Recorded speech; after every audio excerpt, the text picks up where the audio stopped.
Hello, everyone, and welcome back to the After Show. My name is Mark Ellis, and one summer in college, I painted houses. Not like they do in The Irishman. That's what we're talking about today. If you've not yet seen the film The Irishman, be warned, the spoilers will follow. This movie is currently 99% fresh on the Tomatometer with critics. 98 critics are weighing in so far. That's bound to increase. We'll see how the Tomatometer responds. So excited to talk about this movie, Martin Scorsese's latest. Is it his greatest? I certainly have two great panelists here today. Angie Han is joining us. Hi, Angie. And Scott Mantz, the Irishman. The Irishman, yes. That's the sequel.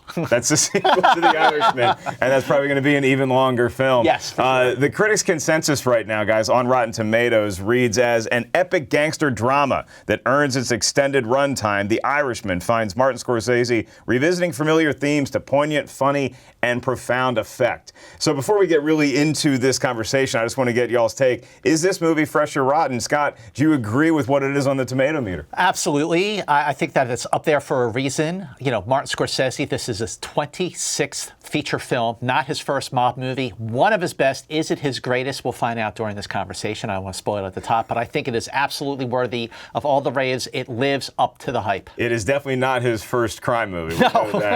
Angie, do you agree with Scott? Is this a fresh movie in your eyes? For me, yes, and it's also one that, like, as I was watching it, I started out liking it, and I feel like I liked it more and more as I was going. So I got to be honest. At first, I was just like, I don't know. Like, people were very high on this movie, and I was like, okay, it's pretty good. And then by the end, I was just like, yes, I'm up there with everyone else. It's always one of those things where you go into a movie and you heard a little bit of hype from people who got to see advanced screenings, and you're like, okay, well, first of all, do I see this movie in theaters, or do I wait until it's on Netflix? Right. It's got a 3.5-hour runtime. I went in, I saw this movie, and I think that I continue to fall more in love with it even after I left the theater, because it is such a long movie, and you feel the length, in my opinion. Yeah. But it doesn't necessarily mean it's a detriment to the movie. Like, there isn't a scene I'd lose. Yeah, I feel like you feel the length, but in a good way, because I feel like what works for it, like the length works for it, because by the end you really want to feel the weight of everything that has happened, and that wouldn't work if it had been like a 90-minute movie.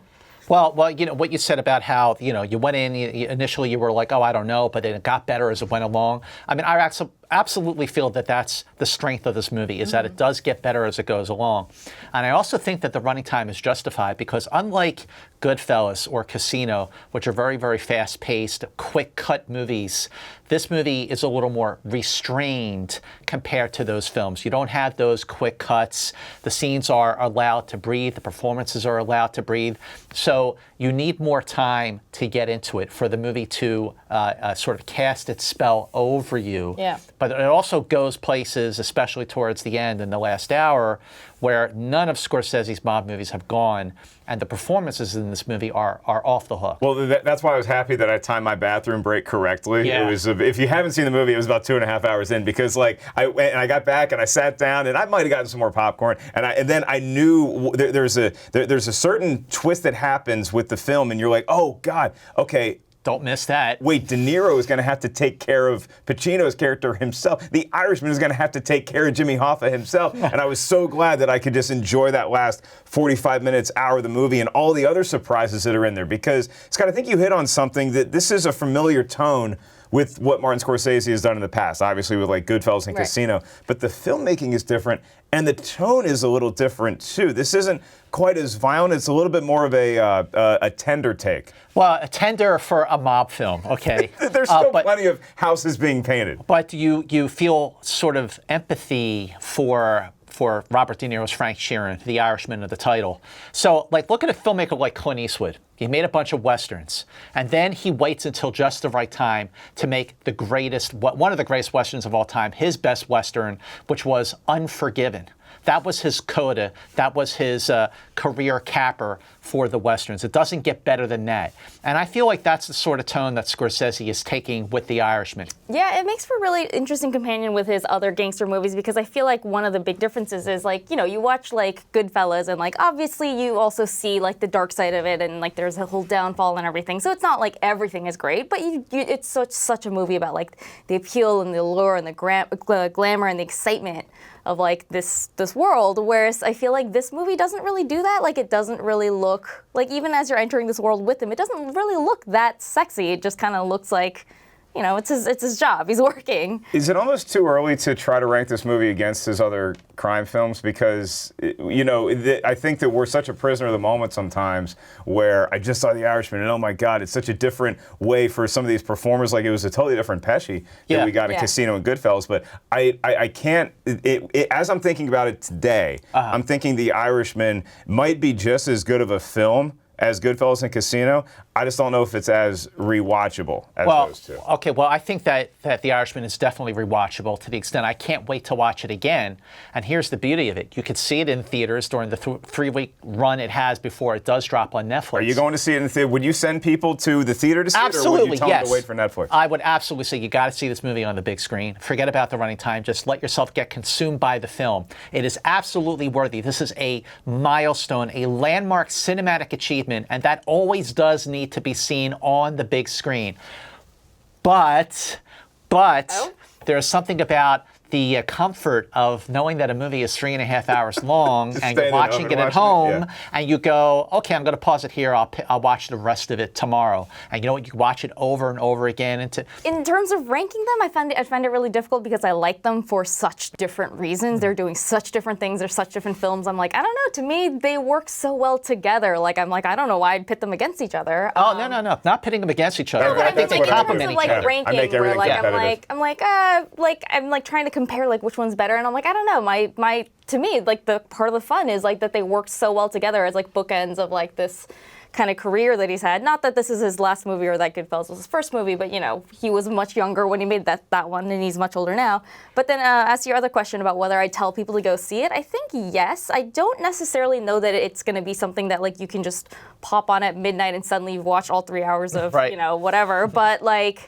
But I do think that part of the reason I would advise anyone who's interested in this movie to go see it in theaters is because I think it's kind of a film that requires some patience. And I don't know about you, but like I find it sometimes very difficult, even when I'm enjoying a movie, to watch a movie that requires a lot of patience at home because there's just so many distractions around. Like, I was really glad that, especially because I think the first hour is a little bit slower, I was really glad that I was watching it in a situation where there was like no escape. Right. It's a compliment to Dolomite Is My Name that I didn't pick up my phone once watching that from home, because that's where it was. Like, it's hard. Just in the modern world we live in, it's very tough to focus on anything for 3 minutes, much less 3.5 hours. So I would tend to recommend see it in the theater if you have the means. And it's also because I think that the theater experience is going to make the de-aging look a little cleaner. I've noticed that with de-aging. Like, I was watching Rogue One the other day at home, and it's like they did a different thing with Grand Moff Tarkin there than what Scorsese did with the de-aging, but it's still, it comes across more as an effect on the small screen, to me anyway, because the de-aging in this did not take me out of the story at all, and I was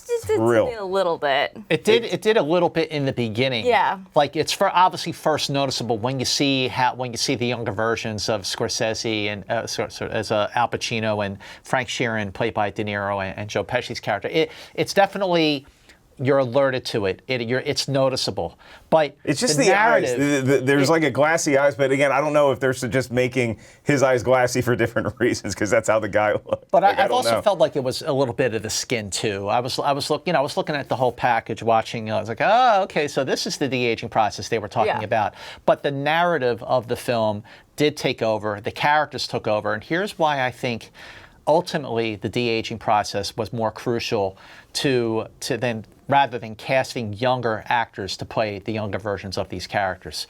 You're with these images from start to finish, 3.5 hours, like decades, and it makes you drawn to the characters more. You're more vested emotionally to the characters and the stakes and the epicness of it all when you're seeing one person play the same character over the course of 5 decades. I think especially when that person is so recognizable in a role like this, where you have De Niro, Pacino, Pesci, Harvey Keitel. It's a great nugget from Charlotte O'Sullivan. She said, if this is something of a tall story, though, it's an irresistible one, with Pesci and Harvey Keitel especially sharp. So it's like, this is not just a movie for the headliners, for, De Niro and Pacino are in a movie together. Like, I thought Pesci stole the entire movie. I think De Niro could get nominated, but Angie, I think Joe Pesci playing against type from what we saw him in Goodfellas and Casino, I think this was a landmark achievement for him. I thought he was incredible in this. Like, not that you expect anything less than greatness from any of these people, but like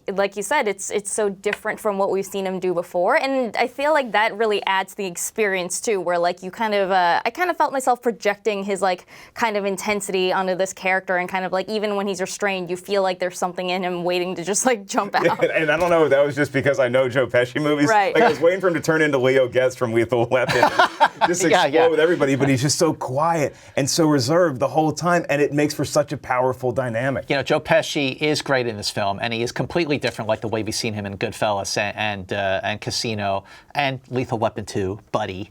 But it is really, for me, great to see Pesci making his first movie in 9 years. You know, he came out of retirement, so to speak, to do this film, and it was definitely worthy. But I think the standout here, well, there are two, really. One of them is De Niro. You know, Robert De Niro, especially in the last hour of this movie, is as good as he has ever been. He has to be nominated, and I think he's a front runner to actually win. That's a hot take, Angie. You think De Niro's the front runner in the best lead performance category? I don't know, just because it's just so early. Like I could definitely see him being a really strong contender, but I agree with you. It's a movie where like all three of these leading men have been, you know, really just thought of as icons forever, and like, you know, they've had towering reputations and whatnot. And I do feel like sometimes when an actor gets to that level, it becomes easy to stop kind of appreciating what they're doing. It becomes easy to take them for granted. It becomes easy to kind of like, you know, just kind of be like, oh yeah, sure, I'm sure he's great, whatever. But then this is one of those movies where you see all three of them and you're just like, oh right, like this is, it's such a vital reminder of like, this is why we worship them so much in the first place, and this is why they're still so exciting and why it's still thrilling to go see them on the big screen. One of the best scenes of the movie, it's not what you think. It's not a whacking scene, which, by the way, well, another thing that separates this from other mob movies, especially Scorsese movies, no one uses the word whacked. No one uses the word forget about it. It doesn't fall prey to those cliches. Houses. That's all we're doing. Yeah, we're just painting houses. But the scene, okay, so if this is a spoiler-heavy show, so we see Frank Sheeran knock off Jimmy Hoffa, played by Al Pacino. We'll get to Pacino in a second. But the scene when Frank Sheeran, De Niro, has to call Jimmy Hoffa's wife and offer his condolences and say, I'm really sorry, don't worry, you know, I'm here for you. If you need me, I'll talk to you tomorrow. Like an expert, a master craftsman, a master class in acting right there. He knows what he did. His daughter knows what he did. Okay, Anna Paquin. And he has to pretend like he's there for his wife. That moment is just going, this guy is a freaking genius. I'm glad you brought up the Anna Paquin scene, because Anna Paquin, I thought, gave kind of it definitely, she doesn't have a lot of lines. No. But such a powerful, haunting performance just as the daughter who knows exactly what her daddy's into, and we get that matriculation of when she's a little girl and seeing him and how fervent of a defender he is, but also you grow up and you get older. And I saw that there was an interesting article, there's been a few of them this week, about Scorsese and the fact that women are by and large not involved in this storyline at all. They're silent, and they, even at the beginning of the movie, it's almost like they're a nuisance because we have to pull over so that they can smoke. So how did y'all feel about the lack of a strong female role in this? Or do you think Anna Paquin fit that bill? Well, I don't think Anna Paquin really fits the, like, I wouldn't say like, oh, like she's like, she's this powerful female character, because she is very much a character whose whole role is being on the sidelines, like watching what's going on. She has very few lines. She doesn't like actually do that much or drive that much of the action or anything like that. That said, like I think to me it made sense that the women were so secondary in this movie, just because it seems like that's the role that they fill in the lives of these men that the movie is actually about. It doesn't seem like Robert De Niro particularly kind of, you know, understands his daughter that well. It seems like his character sees her as more of a symbol, so it makes sense to me that the movie about him would also see her that way. And yeah, I think that Anna Paquin's performance was actually very, very, very strong. I mean, that's what acting is. You know, show us, don't tell us. And for the duration of when the daughter is her age and Anna Paquin is paying her, we see what she's feeling. We're not told. And I think it makes it for a more powerful performance. And I do agree with you. I think if the movie took place today, if it was a mob movie about today, I think it would have been much, much different, where yes, the women should have had much stronger and more prominent roles. Women existed in the 1950s and they were doing things, so I don't necessarily know that it's fair to say like, well, like, you know, women weren't really around and doing anything, so a movie set in the 1950s wouldn't have them. But I do think that in this movie, like, that's not how he saw his wife. That's not how the other men saw their wives or the women in their lives. So yeah, like, okay, sure. I'm not saying like, oh, you know, I'm not trying to be like, oh yes, it's fine, like let's have no like strong female characters in any movies or anything, but I'm saying, you know, you gotta look at it for what works for the specific movie, and in this one I was like, okay, it makes sense to me. So if you look at... Well, listen, let's talk about Pacino in this movie. Yeah. Okay, because you know what? First of all, Al Pacino in a movie directed by Martin Scorsese, are you kidding? This has never happened. This is Al Pacino's first movie with Martin Scorsese after working with all these amazing directors. I mean, and only now in 2019 are we finally seeing this happen. First of all, perfect fit. Perfect fit. Oh, that scene when he's when Robert is at his dinner and he's trying to have to explain to Jimmy Hoffa what's going to happen, and Jimmy Hoffa is just not getting it. He's like not getting it. I wanted to just like crawl under a blanket and die. It's just so tense and so heartbreaking. Yeah, you think about all the scenes in this movie and what it adds up to is, again, I mean, you're seeing a lot of critics mention the runtime, but not necessarily that it's a detriment. So it naturally lends talk of, could it be a Best Picture nominee? Could it win Best Picture? And what does this mean for Netflix coming off of the win with Roma last year, making them a bigger player in the game? Okay, the Roma win for last year was for foreign film, director, and cinematography. Now, last year, Netflix really got behind Roma, obviously, because we all got those Roma pillows. But this year especially, 2019 is really the year that Netflix came to the party and took over and took the stage. You know, not only do they have The Irishman, they have Dolomite Is My Name, they have Marriage Story, they have The Two Popes. Like, they are doing real, actual, quality-driven cinematic features that are playing in theaters before they eventually drop on Netflix. But the other thing with Irishman is it a front runner to win? Possibly, because when Martin Scorsese won Best Picture and Director for The Departed, I like The Departed. But back in 2006, that movie opened October 6, 2006. Good man. When The Departed came out, I remember when I saw it, I thought, really good film, but not one of Scorsese's best, and I don't think it's really an Oscar contender. Boy, was I wrong. But was it his best picture? I mean, was it better than Taxi Driver? Was it better than Goodfellas? Was it better than Raging Bull? No, no, no. That movie won director and picture because it was seen as the Lifetime Achievement Award. It was like, we got to give it to him sometimes. So here's an opportunity. Right, but guess what? Now he's making a movie now you get another Lifetime Achievement Award. That is as good as those films. And you're going like, this is the movie that Scorsese actually should have won the Academy Award for Director and Best Picture for. And maybe he will, because I think people will be like, this is an amazing film. All right, so quickly, let's talk about the movies that the Irishman might be going up against that are not Netflix films. What are some of your other Best Picture contenders? Parasite. Parasite's a big one. The Farewell. I feel like I've heard people guessing Jojo Rabbit as well. Jojo Rabbit, I mean, that did win the top prize in Toronto, and that is a good Bill Weather. I think that Jojo Rabbit will definitely get nominated for Best Picture. Green Book won that prize last year yes, in it did. Toronto? Yeah. It did, and it won Best Picture, so there you go. Yeah, so I think Jojo Rabbit is one of those. I put that with The Farewell, too, where it's like, because we have 10 nominees, and The Farewell came out a little bit ago, but I think that you could definitely have a campaign that gets that back into the forefront of voters' minds. So I think that's definitely a contender. And then films that have yet to be released, we just don't know what December's going to bring yet, what the quality of those movies are going to be. And I haven't seen Ford versus Ferrari yet, but that's one that I'm very excited about. Ford Ferrari is fantastic. I've seen it twice, and that is absolutely. You've seen it twice? I've seen it twice. Okay. It is absolutely. Good to know where I stand and where you stand. Yeah.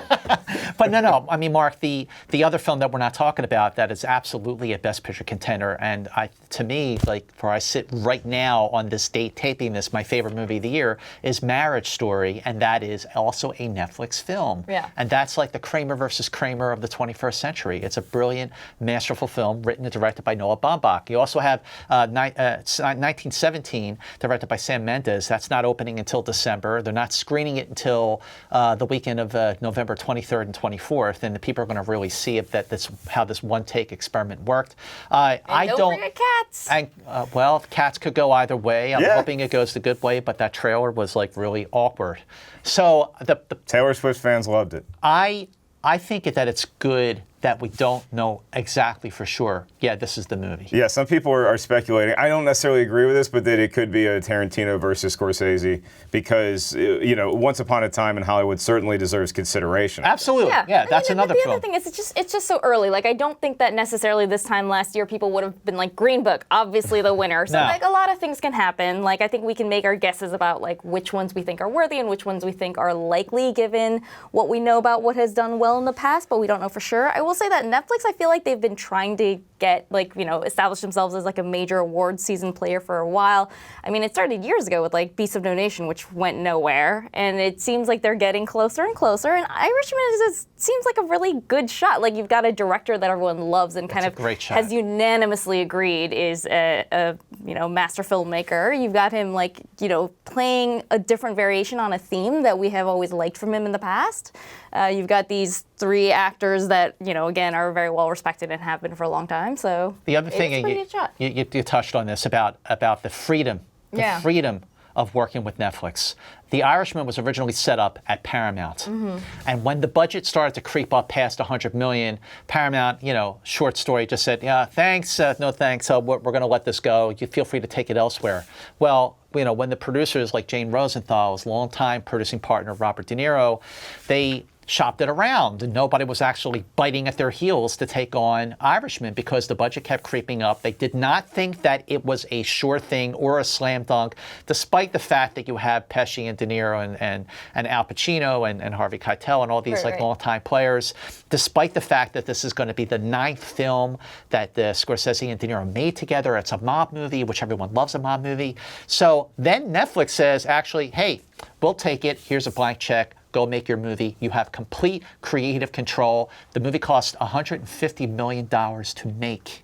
Okay, and you're probably going to get a whole lot of people subscribing to Netflix just to watch Irishman if they don't see it in theaters. That's right. I mean, like, Netflix's business model is different. So what they kind of, the calculations that they're making when they try to decide, like, how much money am I going to give to this filmmaker is not going to be exactly the same calculations that, Warner Brothers or Disney or Sony or someone else is making. I think Michael Phillips said it really well from the Chicago Tribune. He said, this movie, it moves forward and backward and sideways, getting more unpredictable and compelling as it goes.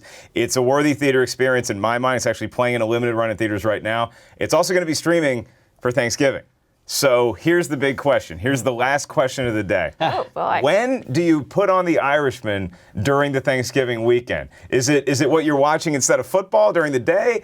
Do you have the meal and then put it on Thanksgiving night? There's a risk of falling asleep. 3.5 hours. I feel like after Thanksgiving meal is actually a terrible time to watch it because the beginning is the slowest part. The turkey coma. Everyone's like already like full. Like, you kind of are like, oh, you're barely awake as it is. You put on The Irishman, you're like, it's a 3.5 hour movie. It starts out very slow, and then it becomes like like a poetic meditation on, like, mortality and aging, and people are going to be like, no. I disagree. I think right after Thanksgiving dinner is the best time to watch Irishman because you know what? You are going to be full. Yeah, you might be a little tired or whatever, but you're really not going to want to talk to anybody after sitting at the dinner table for a few hours doing Thanksgiving dinner. You're going to just want to just chill out and veg out and watch something on TV. Will Marriage Story be out at that point? No, it won't. Not on Netflix. Too bad. That would be a great family movie. Can you imagine? But no, Irishman is going to be perfect because it'll be like, oh yeah, Scorsese mob movie. This is perfect, and I don't have to talk to anybody else for 3.5 hours. Boom. I thought of the best time to watch it, the next morning. Forget it. It's not a morning movie. Yes, it is. No it's a way. total Black Friday movie. Let everybody else go out. And everyone's shopping. You're combing through his fridge for leftovers. You're all still with your family, so you guys need something to do together. But now everyone's like awake. You've had your coffee. Or you can start watching it and you hit pause after 2 hours and finish watching the rest of it the next day. Well, see, what I was going to do is just wait until Cyber Monday. That way I can have a Netflix window open, and then I can just do all my Christmas shopping. And just have everything in front of me mister. In one easy thing. Well, look, as Martin Scorsese intended it to be seen. That's right. in a little box. That's what the great author your Amazon shopping cart. I'm going to go to my movie theater right now. Look at that. Thank you so much, Scott Mantz, Angie Han. Thanks for joining me on this conversation with The Irishman. And thank you all for watching the after show. You can feel free to weigh in at any time. comment right now and let us know your thoughts on The Irishman, everything we talked about. Does it deserve Oscar consideration? Is it the best Scorsese movie of all time? If not, what is your favorite? Let us know all that and more in the comments right now. Subscribe to this channel here at Rotten Tomatoes and make sure you click that bell. It's going to give you an alert every time we have a new after show for you. Until next time, my name is Mark Ellis, and be careful if you're painting houses. It's a dirty business.